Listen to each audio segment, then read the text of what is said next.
آدھی حکومت ہے اور آدھی حکومت وزارت خزانہ ہے، یہ دونوں وزارتیں نون لیگ کے پاس ہیں، اس لیے یہ حکومت تو نون لیگ کی ہے۔ مگر سننے میں آیا ہے کہ شہباز شریف کو پٹرول کی قیمتوں میں اضافے کی خبر اگلے دن ہوئی۔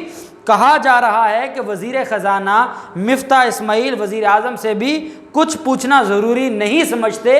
یہ اعتزاز احسن صاحب کہہ رہے ہیں کہ شہباز شریف کو بتائے بغیر شہباز شریف کو اگلے دن پتہ چلتا ہے اور پہلے ہی مفتاح اسماعیل جو وزیر خزانہ ہیں وہ اس میں اضافہ کر دیتے ہیں پٹرول کی قیمتوں میں۔ اس پر اعتزاز احسن صاحب کہتے ہیں کہ جب یہ شہباز شریف کو نہیں اعتماد میں لیتے تو انہوں نے اتحادی جماعتوں کو کیا اعتماد میں لینا ہے۔ اس وجہ سے انہوں نے کہا کہ ایسی پالیسیوں سے یہ حکومت اتحادیوں کو بھی خراب کر رہی ہے۔ انہوں نے کہا کہ پیپلز پارٹی ایک عوامی جماعت ہے اور اس کا ایک مزاج نہیں ہے کہ اتنے ٹیکسز عائد کیے جائیں، یہ تو ریلیف روزگار دینے والی جماعت ہے۔ نون لیگ کی حکومت کاروباری طبقے کو خوش کرنے کی کوشش کرتی ہے، جبکہ Peoples Party middle class, lower middle class اور کمزور طبقے کو ریلیف دینے کی کوشش کرتی ہے۔ جیسے اعتزاز احسن صاحب، آپ کی پاکستان پیپلز پارٹی نے سندھ میں جو middle class, lower middle class اور ان کو آپ نے جو حق دیے ہیں پوری قوم جانتی ہے۔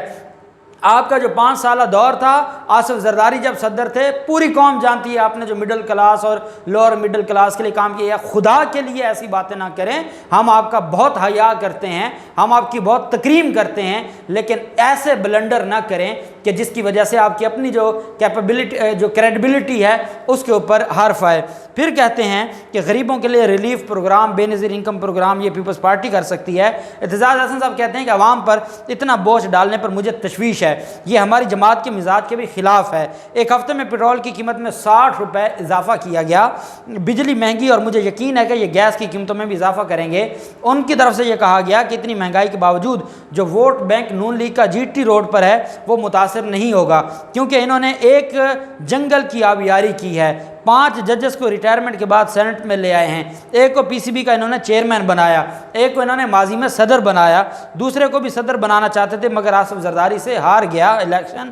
انہوں نے کہا کہ میں نے پوری قانونی تاریخ میں ایسا واقعہ نہیں دیکھا کہ کسی مجرم کو ملک سے باہر جانے کی اجازت بھی ملی ہو اور وہ مجرم باہر جا کے متعدد بار نظر بھی آیا ہو۔ ہم نے کبھی یہ بھی نہیں سنا تھا کہ ایک مفرور سلمان شہباز کسی سرکاری وفد کے ہمراہ آفیشر ڈنرز میں شامل ہو۔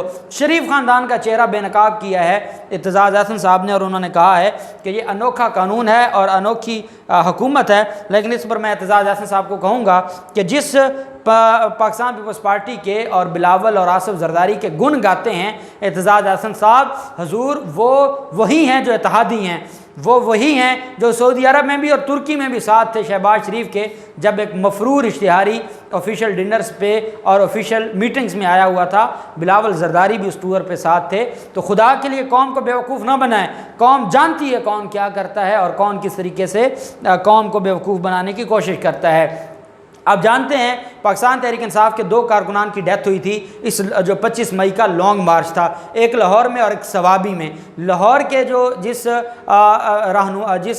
کارکن کی ڈیتھ ہوئی تھی اس پر ان کی وائف نے درخواست دی تھی قبر کشائی کی، وہ ابھی معاملہ پینڈنگ ہے اور اس کو پاکستان تحریک انصاف نے اون کرتے ہوئے اس مقدمے کو اپنے ہاتھ میں لیا ہے اور قانون کے مطابق اس کیس کو لے کے چل رہے ہیں۔ اب خیبر پختونخوا میں جہاں اپنی حکومت ہے پاکستان تحریک انصاف کی اور وہاں پاکستان تحریک انصاف کے کارکن کی جو ڈیتھ ہوئی تھی اس پر یہ درخواست دائر کی گئی ہے۔ خیبر پختونخوا کے ضلع سوابی میں پل سے گر کر جاں بحق ہونے والے پاکستان تحریک انصاف کے کارکن کے بھائی نے نون لیگ کی قیادت کے خلاف اندراج مقدمہ کی درخواست دے دی ہے۔ پی ٹی آئی کے مقتول کارکن کے بھائی نے اندراج مقدمہ کی درخواست تھانہ چھوٹا لاہور میں جمع کروائی ہے۔ درخواست گزار محمود خان نے موقف اختیار کیا ہے کہ ہارون آباد پل پر سابق وزیر اعظم نواز شریف اور شہباز شریف اور مریم نواز کی ایما پر موٹر وے بند کر دی گئی۔ درخواست میں کہا گیا کہ میرے بھائی اور پی ٹی آئی مارچ کے دیگر شرکاء کے قانونی اور آئینی حق کو اس طرح سلب کیا گیا۔ درخواست میں یہ بھی کہا گیا کہ حکومت کے لگائے گئے کنٹینرز ہٹانے کی کوشش میں میرا بھائی سید احمد پل سے نیچے گر کر جہاں بحق ہو گیا۔ محمود خان نے درخواست دی کہ ملزمان کے خلاف قتل کا اور دہشت گردی کا اور اقدام قتل کا مقدمہ درج کرتے ہوئے قرار واقعی ان کو سزا دی جائے۔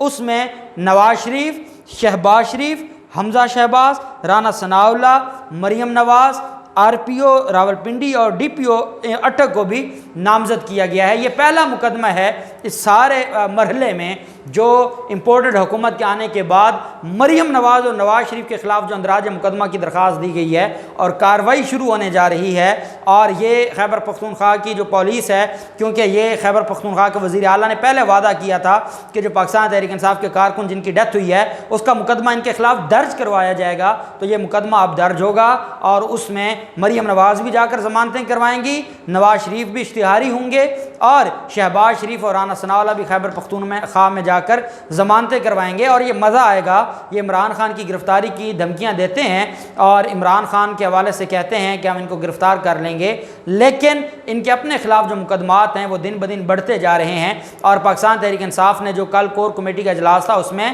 تمام پولیس افسران کے نام مانگ لیے ہیں جو اس تشدد کرنے میں ملوث تھے، تاکہ الگ الگ ان کے خلاف مقدمات درج کروائے جائیں، اور یہ پالیسی بھی بنا لی ہے۔ انشاءاللہ جو بھی تفصیلات ہوں گی آپ کے ساتھ شیئر کرتے رہیں گے۔ اللہ پاک پاکستان کا حامی و ناصر ہو۔ بہت شکریہ۔ اللہ حافظ۔ پاکستان زندہ باد۔